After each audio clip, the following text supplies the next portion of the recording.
سعد کا دوست سعد کی گرل فرینڈ کے ساتھ بیٹھا ہوتا ہے اور اسے کہتا ہے کہ اگر میری گرل فرینڈ گروپ ممبر کے ساتھ چلی جائے گی تو اتنا بڑا ایشو تو نہیں ہوگا جو تم نے اور سعد نے بنایا ہے. سعد بھی تو اپنی وائف کو لے کے جا سکتا ہے، میں کون سا کچھ کہوں گا، نہ ہی گروپ ممبر کوئی بھی کہے گا.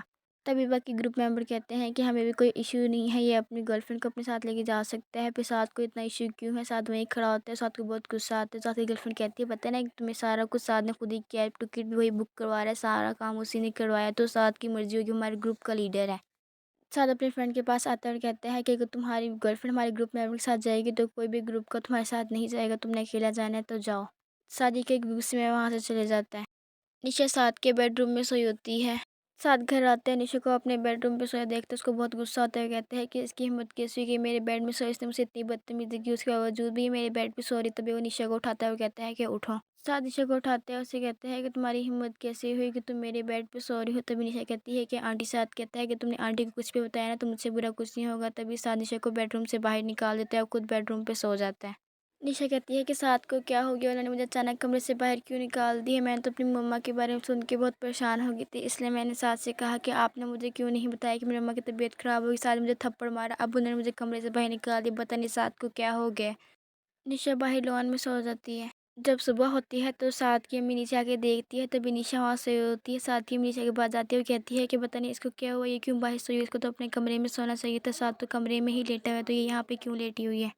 سعد کی امی نشا کے پاس جاتی ہے، نشا اٹھ جاتی ہے، سعد کی امی کے گلے لگتی ہے اور رونے لگتی ہے. سعد کی امی کہتی ہے کہ نشا بیٹا تمہیں کیا ہوا، تم یہاں باہر کیوں سوئی ہوئی، تمہیں تو اپنے کمرے میں سونا چاہیے تھا.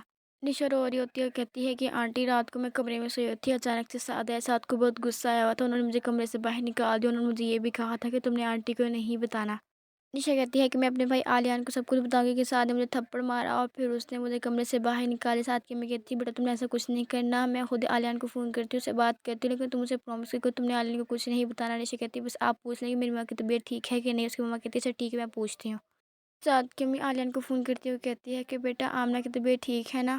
علیان کہتا ہے آنٹی خیریت تو ہے، آپ نے کال کیوں کی ہے. سعد کی امی کہتی ہے کہ میں نے آمنہ کو پوچھنے کے لیے کال کی کہ اس کی طبیعت ٹھیک ہے نا. علیان کہتا ہے کہ میں ابھی اس کو ہاسپٹل سے لے کے آئی، 2-3 دن تک اسی طرح اس کو ہاسپٹل لے کے جاؤں گا. آخرکار ان کا چیک اپ کروا ہی دیا ہے، پھر ان کی سرجری کروا دوں گی، پھر ان کی طبیعت ٹھیک ہو جائے گا. پھر پوچھتا ہے کہ نشا کیسی ہے، نشا کی حالت تو ٹھیک ہے نا. سعد کی امی کہتی ہیں ہاں بیٹا ٹھیک ہے، میں تو بس آمنہ کو پوچھنے کے لیے کال کی تھی. تبھی نشا کہتی ہے کہ آنٹی آپ مجھے تھوڑی دیر کے لیے میرے گھر چھوڑ دیں، میں وہاں پہ صحیح رہوں گی، خوش رہوں گی. اس کی ماما کہتی ہے اچھا ٹھیک ہے میں تمہیں ابھی چھوڑ دیتی ہوں، بعد میں پھر میں شام کو لینے آ جاؤں گی. الماس کے گھر والے سارے ناشتہ کر رہے ہوتے ہیں. الماس آتی ہے کہتی ہے کہ میں نے اپنی دانت کی فلنگ کروائی ہے، آج بہت درد ہو رہی ہے. وہ نیہا کہتی ہے کہ آج تم پارلر چلے جاؤ گی. نیہا کہتی ہے ٹھیک ہے مما میں پارلر چلے جاؤں گی. جھومل کہتی ہے آج میرا لاسٹ پیپر ہے، پھر میرے سارے پیپر ہو جائیں گے. الماس کہتی ہے کہ امبر کو دیکھو، اس کی طبیعت تو نہیں خراب ہوگی، آج وہ اتنا اچھا کھانا کھا رہی ہے. اس کے گھر والوں کو کیا پتا ہوتا ہے کہ امبر اپنے بوائے فرینڈ کر کے کھانا کھا رہی ہے، اس کا بوائے فرینڈ ہیلدی کھانا کھاتا ہے نا اس لیے. سعد اٹھتا ہے اور کہتا ہے کہ نشا نشا کہاں ہے. تبھی کام والے آتی ہے، وہ کہتی ہے کہ نشا باجی تو صبح ہی آپ کی مما کے ساتھ اپنے گھر چلے گئی. سعد کہتا ہے کیا مجھے تو کسی نے بتایا ہی نہیں. نشا اپنے پرندے کے پاس بیٹھی ہوتی ہے، اسے کہتی ہے کہ سعد آج کل میرے ساتھ بہت برا کرتا ہے، پہلے اس نے مجھے تھپڑ مارا، پھر کل اس نے مجھے کمرے سے باہر نکال دیا. میں گھر والوں کو بھی نہیں بتا سکتی، اگر میں نے گھر والوں کو بتایا بھائی علیان کو مما کو بتایا، مما کی تو پہلے ہی بہت طبیعت خراب ہے، ان کی طبیعت اور زیادہ خراب ہو جائے گی. پھر اپنے شیروں سے کہتی ہے کہ پلیز تم میری مما کے لیے دعا کرو کہ وہ ٹھیک ہو جائیں. یہاں کام کر رہی ہوتی ہے پارلر میں. تبھی وہاں سے سمول آتی ہے. سمول کہتی ہے کہ بھابھی آج وہ لڑکا میرے پیچھے آیا ہوا ہے، پارلر تک آ گیا. اس کی بھابھی کہتی ہے کہ تم اندر جاؤ میں اس کو دیکھتی ہوں.